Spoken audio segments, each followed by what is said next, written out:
go. Ready? Eric Trigger Media Productions live at the warehouse with Bobby from Saliva. What's up? Hey. So, how you guys doing? We're good, man. We are 4 days into this tour. It's the fourth show with Otherwise and Night Planet supporting, and all three shows have been great. The first two were a little weird, just trying to work the kinks out. But I think last night was good. Just ready, about another 15 shows left in this one. See what happens. No, dude, I'm really excited. Yeah. Really excited about what you guys are doing. First thing I'm probably going to ask is on the 10 Lives album, Yeah. the song Close to the Edge, the verse, bang, bang, hear the shotgun blast. When my demons come out, they come out fast. Blood, blood, the weapon, my curse. With my body 6 feet in the dirt. What is the blood, blood? What was that to you? I mean, because with music, and I'm going to leave you alone in a second, I just want to get the point that music can mean 5 people can hear a song. The fifth person, the artist, means something to him, but it can mean something different to everybody else. Interpretation. So, I would say that song in particular was due to my alcoholism and what I was going through at the time, which I was still drinking a lot and stuff. And, I've been sober almost 3.5 years now. I was gonna say, yeah, I've seen that. Yeah, I was gonna. So that. It's like when people were like, we haven't put out new music in 4 years, basically. That was the last record that we put out. I was still kind of going through stuff and finding, trying to, to kick the whole thing. But I would say that song reflects that. Bang, bang, and shotgun blast. When my demons come out, they come fast. Almost like I'm using like metaphors. And then blood, blood. It's like alcohol in the blood. Like weapon, my curse. That's because I've heard that song over and over and over, and I'm like, the blood, blood. I mean, is that's something cryptic that I'm not getting? No, it absolutely makes sense. Yeah, absolutely. And then you guys in the beginning of April, was it the 1st of April? You released Revelation Man. Yes. So we put that out for the fans, and just like we wanted to let people know, hey, here we are. We made a video and stuff, and had fun doing all that, but we already knew that this was just, going to be just social media, internet only release. It's for streaming and all that. Just we haven't put out a lot of music, lately, and we needed to do something to let people know that we had a record coming. But now we're on to the new single that we actually are at radio with right now, which we're spending money at radio and trying to break that. Yeah. Well, I was going to say, first of all, that song felt like it was personal. Revelation Man, yes. It was one of those that felt like it was a personal thing. Right, and so that song in particular is about, going way down low, hitting rock bottom, to finding yourself again and overcoming, all the things that you went through. And I went through therapy and stuff too, just to kind of figure out, because I quit cold turkey, and a lot of people, it's hard for them, when you try to quit something cold turkey that you've been doing for so long, 20 years or whatever, 20 something years. Yeah, about like somebody quitting smoking cigarettes after 20 years. It's I'm just going to throw them down and walk away. It's a tough battle. Yeah, and so sometimes you need that guidance or something to help you through it, and going to therapy I thought helped me a lot, just to find myself too, and understand that there are just more important things in life than that. So you can't have yourself, what good are you for everybody else? Right. And then you guys released a second track, which is the title track off of the album on Friday. Oh, so no, the title of the record, we're still kind of in between that. But Crows is the new single, yes. Okay, well, the way it looks online, looks like that's going to be the album cover. Right, yeah. Someone said that too, but that was like the single art, like we did like a single art cover for it, and it... Sorry, anyways. Yeah, we did the single art. Is there a pause button? But yeah, so Crows is a song that during the pandemic, we wrote a whole bunch of stuff. I was writing a lot. I had a whole solo record. We had a Saliva record. We had a covers record. We had all this other stuff that we were doing. And, Crows was just one of those songs that, I'm upstairs at my house and I got my like studio room up there. And, I'm sitting down. It's funny if you saw me like I got my computer and I'm literally sitting down, probably looking like this in shorts, whatever, just singing through an SM7, mic, and just singing there, and I'm tracking myself. I'm tracking myself, and I'm like trying to feel it, trying to get in the zone. And sometimes you're in the zone, and sometimes you're not, man. It's not like, you can't. The feeling has to be real. It has to come, like, you know what I mean. Otherwise, people they know. So you can't force it. No, you it's can't. Kind of like crap, you know. And Crows was one of those songs that, like, I knew it had to be just right. I had to be in the right mindset to track that song. And the takes, I think, turned out really, really cool. And that one's about, basically a broken relationship that you try to fix the person, you cannot fix the person. Now, I think we've all, by our age now, I think we've all tried to fix somebody else's problems and realize it doesn't work.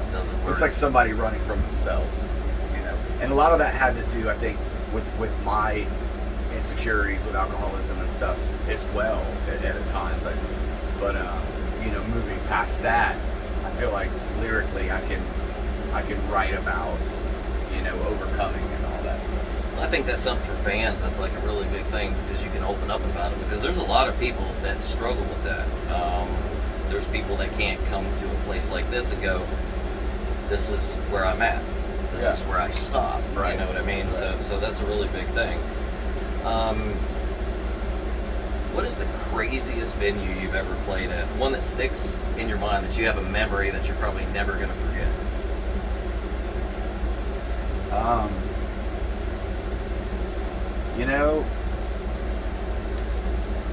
There were a lot of venues in like Europe and stuff that were kind of crazy, like in Germany, because they were.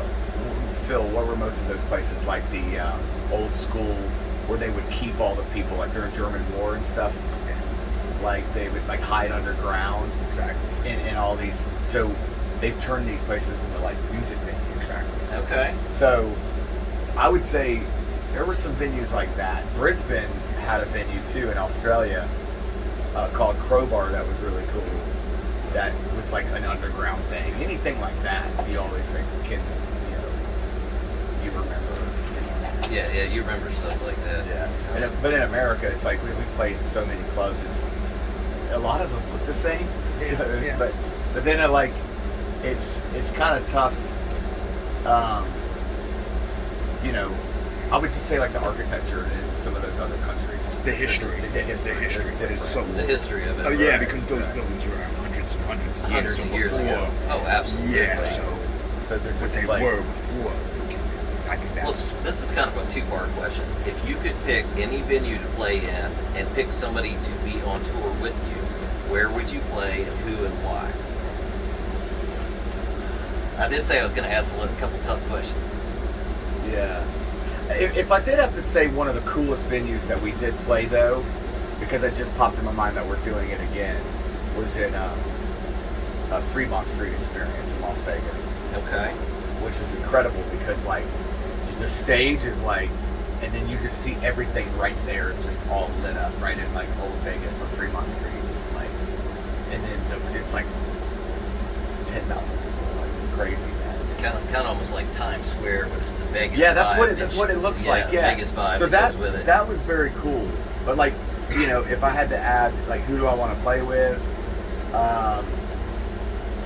Man, that's like.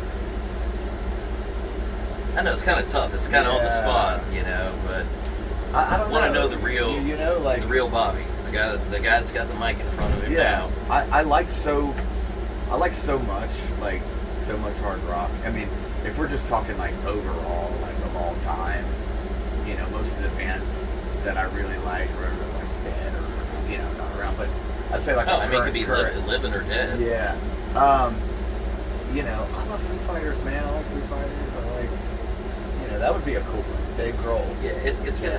Matter of fact, Dave Grohl playing drums. Matter of and fact, singing, his name's gonna come up in this interview. Right. Anything else you want to add? Skinner with Ronnie Van Zant. I mean, that's probably my favorite of all time. The band, those songs are just so great. Yeah, actually, so believable. Yeah, we used to actually be able to catch them at places like Hideaway at Yulee. Right. Because they were still kind of like members. I think there was a band called Southern Thunder. There was several of them that used to play. It was about 20 years ago. So you could still see the guys from Skinner back then. Right. I imagine that'd be awesome. How were you picked to take the mic for Saliva following Josie's departure? Dude, I have no idea. Was it organic? Did you know the guys, or no? Were you reached out to? We crossed paths, but I think what happened was there's this guy Jeff Riles that used to run lights for them, and he runs lights for a lot of bands. Like he did Limp Bizkit, and he's with Godsmack right now. And he lives in Jacksonville, and when Josie left the band, they were like, "Oh, we don't know if we're gonna quit or what we're gonna do." And I think Jeff just reached out to Paul and was like, "What are you guys gonna do?" And I think Paul said we may look for someone, and Jeff was like, "I think I got the guy. If you end up looking," and they sent him some stuff that I was working on. Jeff did. He sent him some of the tracks I was doing, a bunch of solo stuff, and that was it, man. They hit me up and asked if I wanted to work with the band. And that's a question I've wondered for years, because I'm like, how does that come about? Is it like you're doing something with the previous band? Yeah. It was you're doing something. Paul, yeah. It was Paul. Yeah, so Paul's the one that reached out to me. I was there when that all happened. Yeah, I think they had kind of tossed my name around because I think they knew that it was coming to an end with him. I think he wanted to leave and do family stuff. Yeah, and he was sitting in the back, and Paul said, "Hey, does anybody ever hear of Bobby Amaru?" No, he goes, "We should check him out." And that was the first time I heard his name. All right. What was it like, though, taking over that role, considering the history and the following of the band? I mean, how did that go over the transition? I mean, it's never easy to come in and replace somebody that people are familiar with and they know those songs and the legacy of all that stuff, Absolutely. It's hard to, especially like a band like that, because, you have a lot of hardcore bands in the Midwest, in the South, and all these places, and they're very connected to that and to those vocals, but it'd be like any band, Van Halen, replacing David Lee Roth with Sammy Hagar. But people don't ever really know the backstory as to why. There's always a side. There's always a story for that as to why. Why do all these bands today have different singers? It's probably mostly the same reason. And but with this band, I think it just got to where nobody was happy. That they were super unhappy, and they were like, well, why don't we just continue on? He's going to quit, and we'll continue on and just try and see if we can reignite what love for music we have. Then you get bands like Drowning Pool, obviously. You can pick a singer because you have to, because he's not here anymore. Right. Stuff like that. Right. Jeff Goot going with STP. Yeah. Actually, I don't know if you know his story, but I've kind of seen him on one of those talent shows, and then when I come to a stage and seen him, I was really excited about who they put up. So, and those bands you mentioned, they went through a few singers to find the guy. Like look what Skid Row is doing right now. It's almost like they'd rather have 14 singers than go back to Sebastian Bach. But there's a reason why. There's bad blood there, apparently. Yeah, but that's for them to work out or not work out. You got to go live in a. Yeah. It's like if you can't go live in the tour bus with the guy and play some shows, you're going to be miserable. Why do it? Absolutely. There's no amount of money worth that. The same thing with regular people that do normal lives, and you have a roommate or a significant other that you just can't get along with. Yeah. You're right. Very true. You want to add anything to that? Or? No, I was just saying that that's like it's like a marriage that sometimes you go through divorces. Either it works or it doesn't. You can rekindle there, if everything's buried and good and hash everything out. A lot of times, life's short, man. It's don't have enemies, but also just try to stay happy. Well, you've got a really good attitude, so I really don't see you not getting along with people. I mean, we've talked, Right. earlier and now. I mean, just listen to you. I think you got a real moderate way that you deal with people, which is, which you have to have when you're in essence, And a in lead my- position. And in my position, like, coming in, like 10 years ago to now, it was a growing curve, learning curve, growing, into that. But I always felt like no matter what, I have to go out there and put on the best show that I possibly can for people. Because these could be fans that are literally hardcore fans of, Saliva 20 years ago, and then I've got fans of people that like, this version, or whatever that may be.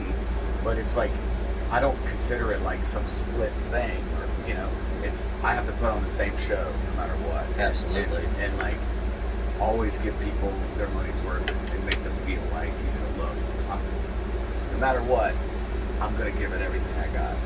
So It's a really good attitude to have. When you go to get up on stage, is there one song that makes you super hyped? That's the song that gets you into your groove.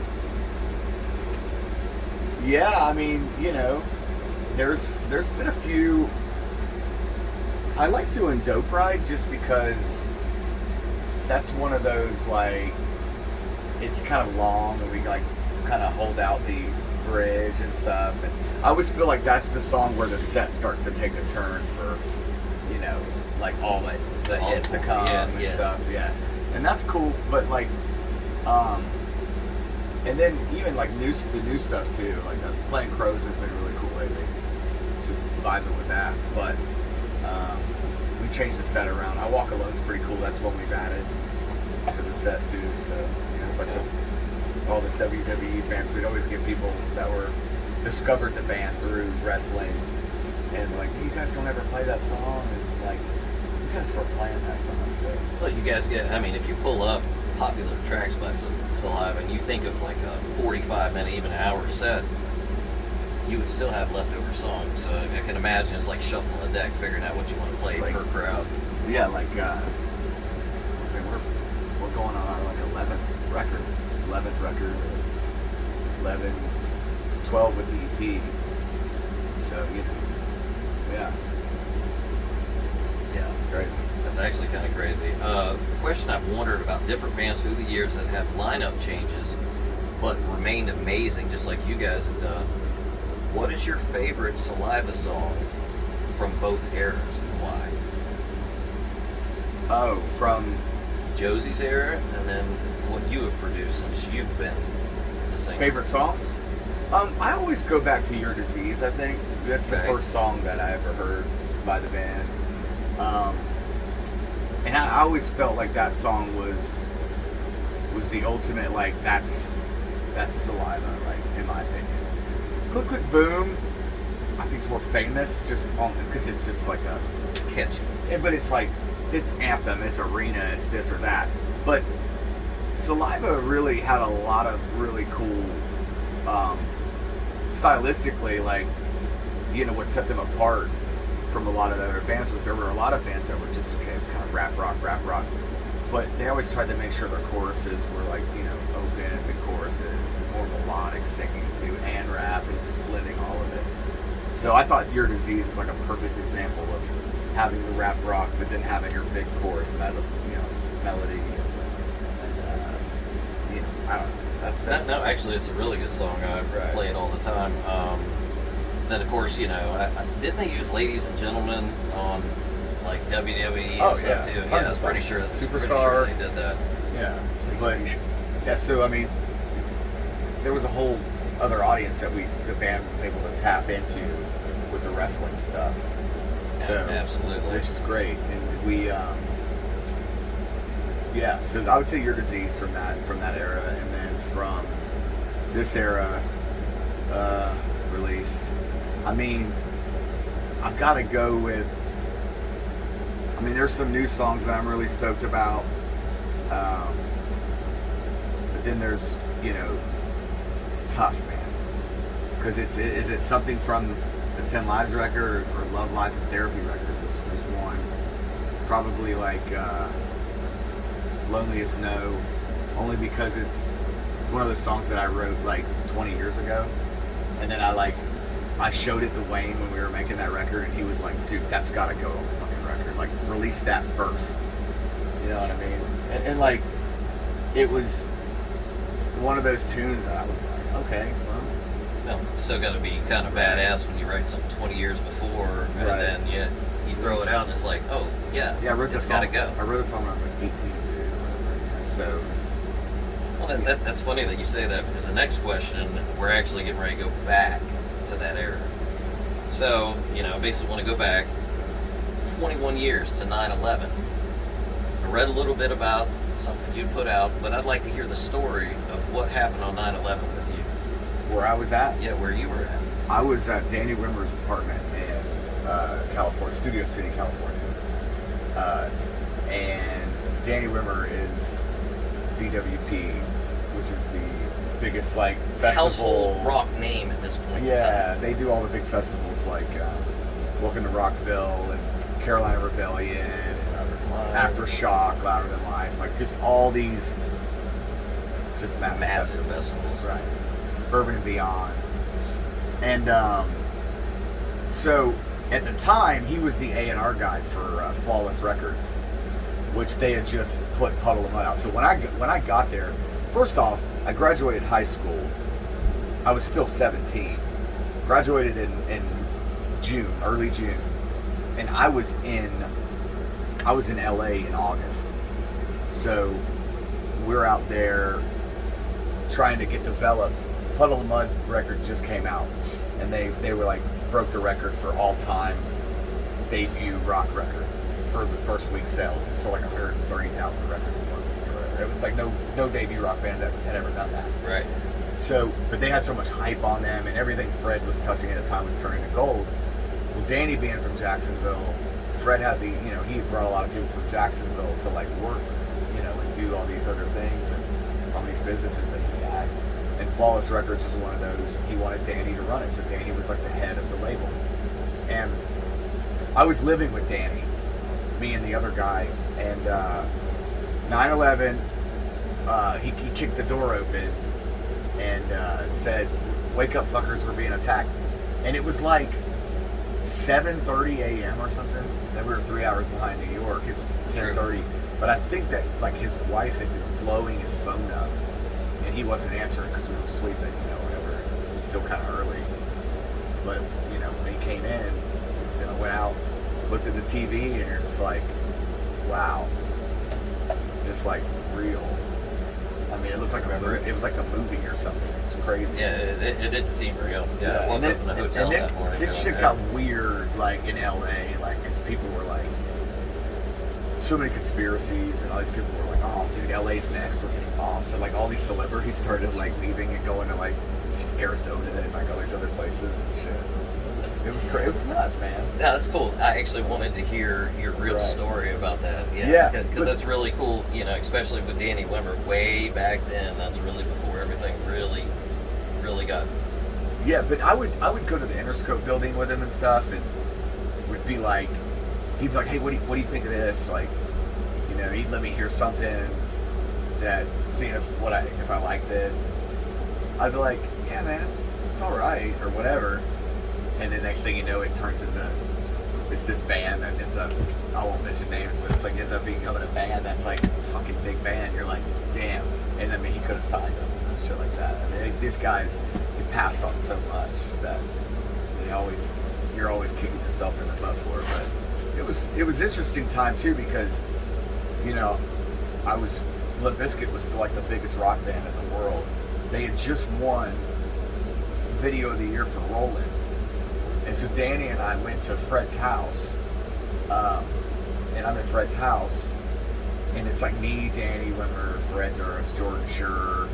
It's I think Fred had just had his son Dallas too, and which the mom was there doing that. And Fred was when we were leaving, he said, "Hey man, I want to show you guys. Check out what the Trade Center sent me," and it was. Dear Fred and Limp Bizkit, congratulations on Video of the Year for Rollin'. Thank you for using the Trade Centers in the video, or whatever it was. And dude, that had to be September 8th 2001 or something. Like it was like days before it. you know, because my window of being out there was like mid-August to like September 20th, and then I flew home, and then you know shit got weird, and we were like, we're gonna go up to New York and meet with a couple other labels. But yeah, that was true. And Fred actually, I'd never really told anybody about that, but he came out and said it a few years ago, I think, in press, talking about the letter he got from Trade Centers days before it blew yeah. up. Yeah, because they filmed Roland. They filmed Roland. It blew me away when it happened. Yeah, Roland was filmed on top of it. If you didn't know, that's what I was saying. Yeah, the video. That's why they sent the. Thanks for using the Trade Centers, because all the band shots were filmed on top of the buildings. I was gonna say, yeah. You know what? You're right. I didn't even really think about that as many times as I've watched through it. That's exactly where it was at. Yeah, dude. So when you go see it now, crazy. you'll be like, "That's the Trade Centers." Yeah. That is actually crazy. Well, you started with a band called Burn Season as a drummer, right? To me, it seems like such a major role change to go from drumming to picking up the mic, you know, being the helm of the band. You know, first person that comes to mind is Dave Grohl. Right. You know, and then behind Phil him, Collins. There's a ton. Phil Collins, and then Johnny Hawkins. Johnny Hawkins is another one. You know, when they switched over, that's kind of when their thing actually took off. So, you know, how's it transition like that? So for me with that band, I was writing music and playing drums, and there was a lot involved. Like when we made our record and stuff, I was tossing between playing drums or playing guitar, and but we had a singer, and when the whole deal fell through with Elektra Records, they were going through they changed. The president got demoted. They brought in a new VP. Like, it just the worst timing that could ever happen to your project, right? Because then the new people come in and they want to we don't care about that stuff. We want to sign new stuff. So, I would say that happening, and then I just got into doing writing my own songs and singing. And I don't think that I felt ready to be a singer, but whoever is, I mean, Dave Grohl probably said the same thing. Like, he was a drummer. If Nirvana had still been around, he'd probably just still be in Nirvana. When would he have actually done Foo Fighters? He may have, but I think he just was the same way I felt of, I'm gonna just write these songs and record them and just see what people think. And so that's what I started doing. And then I was writing songs. But that project that I was doing was it was really cool because it got me in front of a lot of labels. I had some labels that were dude, I mean, I was literally about to sign, a deal and stuff on this. And, but I was super just jaded by being dropped by another label and knowing that process, where I was like, you know what, I'm going to really think this out, and hire a lawyer and go all through all that stuff. The project that I was doing was a lot more, it was rock, but it was kind of more of an alternative vibe too. It was like Oasis, a heavier Oasis. Okay. And I think that's what people really liked about it, because I was influencing piano stuff that was Beatles shit, dude. Really, really cool. What year was that? That was 2006. 2007, yeah, Amaru was the project that I was doing. Yeah. And a lot of people still to this day have not heard those songs. I still have those songs unheard. They on Spotify, so No. people can take a look at them? No. I never released YouTube? them. Oh, so I've you've got never released them at all? I've got 200 songs in the vault that nobody's heard. Yeah. Well, something Just for people to wait waiting for the time to release them. Okay. Yeah. So, but those were some really cool songs. I that's where The Loneliest Snow was from. That kind of batch of stuff, where that was on the Love Lies and Therapy record. So one of those songs that I wrote years ago. One of those ones you wrote when you're 18, and all of a sudden you're in your 30s, and boom, you got it on a record. Yeah. So, Yeah. has there ever been a band that you saw opening that blew you away so much that you're like, they're going to become famous, and then did? Oh, they're gonna become famous and they didn't? They did. Oh, they did. Oh, yeah. There's a few of those. I'll tell you. Papa Roach, I saw at 618, which was Yep, yeah. the Paradome Right. back in the day. right. Yep. And I remember local band Order by Chaos played, and I was in high school. I was probably a junior in high school. We'll probably have to say the famous saying for the people that don't know. Duval. Duval. Yeah, right. Jackson. So, and I remember going there. You know, I would go to shows. I saw Stain there. I saw Cold. I saw a bunch of bands there early on. You know, Stain. I'm talking first Stain record. And so this band in particular, Papa Roach played. They were wearing all like black jeans, black t-shirts. And I remember thinking Jacoby just is so energetic and just so much like just fire in this guy, man. Just like that's the kind of front man, dude. That's what I'm talking about. That, you know what I mean? That kind of vibe. Still projects that today. And like the band was tight, everything was really good. And there's like 50 people in the place. Like, so, but he was still giving it. No, that's 10 awesome. It doesn't matter if it 10,000%, was dude. 5 people or 5,000 Dude, people. he was running into the doing it. crowd, like starting his own mosh pit, like bumping into people, microphone cable 1,000 feet long, you know, whatever. And so I remember I got the CD, which was like the sampler, because I don't think the CD had come out yet. This was Just a back in demo. the street team days of like, you know, no, it was Last Resort and Dead Cell were the two songs. And it probably just had Papa Roach wrote on it with a magic marker back then. Something like that, Right. you know. But it was like, well, it was from the label, like it was DreamWorks. But they would remember. You'd go to Ozfest or do whatever, and you get these sampler CDs of these Sure. bands, the up and coming bands, and I remember I put Last Resort on, and I probably listened to it 500 times. Then, and it's still one of those songs that if it comes on, you're like, that's a fucking great song. It's a great written song, anthem song about, you know, suicide, song about that people can really connect with, you know. And I felt like that was, and I had no idea. Like I just saw him play 50 people in the room. They came back probably 2 or 3 months later because MTV. So once that song was on MTV, then radio, it was like they blew up like overnight because they came back.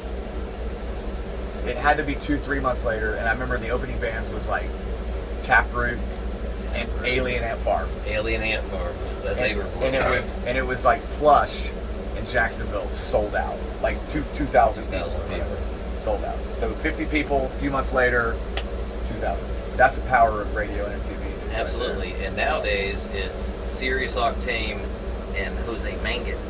New track by Saliva. Oh yeah, thank Needs you. to be on Octane, please. Thank you. Jose. No, they Katie world Bass. premiered it. Yeah, they already did. They did go ahead They're and do it. playing I have not yeah. been on, but I was just hoping that they were premiering it. Yeah, so I'm thinking Octane, like Thank you, everybody Jose. at Octane, because Tequila Hoarder. this band, Saliva, man, it's like, you know, that's what we make records for the fans, but we also make records to gain new fans too. You know, we want to have that relevance, and I think, you know, that's something that, you know, as a musician, you just want to write good songs, man. You don't really think about what will happen to it, or, you know, what's gonna happen or what needs to happen. It's like, let's just write songs and put out a record and see what happens. Like, meaning you don't write it thinking, oh, Right. I'm trying to get a #1 song. I'm just Right. going to do what I feel and, you know, let the music do its job. But then it's like, well, maybe we've been going about it the wrong way. We need to actually try to put forth the effort of trying to, you know, get in the eyes of the Octane and that, because that's really how you can gain an audience as well. You know? Yeah, and it's true. Nowadays, Octane is where you get it, where MTV used to be, Right. you know, where you were found. Well, moving on to, we've got a glimpse of the new album. So far, released 2 tracks. They're great. Do we have a release date yet? Not a specific hard date, but it's gonna probably be late summer, early fall. Okay. Maybe late summer, August, early September. You have anything kind of that's gonna like shake us up that that you got hidden in there? I mean, there's some really cool tracks, that we, I don't know. It's definitely one of my favorite records, for sure. Okay. Yeah. And trust me, I've been working on it for like 3 years. I'm looking forward to it. As soon as it says on Amazon or whatever, Yeah. pre-order, I'm gonna go ahead and hit it so I Dude, that's can hit it immediately. We'll go to a last question. Is there any updates about Saliva that you would like to share about what you guys are working towards? Just working towards the new record, the release, working towards touring. We're touring this summer. Just, we'll be out off and on all year. So, all things Saliva, saliva.com, Facebook, Instagram, all that. You gotta check these guys out. If you've not seen them live, why? They're on tour now. It's Eric with Trigger Media Production, sitting with Bobby from Saliva at the warehouse in Clarksville, Tennessee. Thanks, brother. I appreciate it, man. Yeah, absolutely.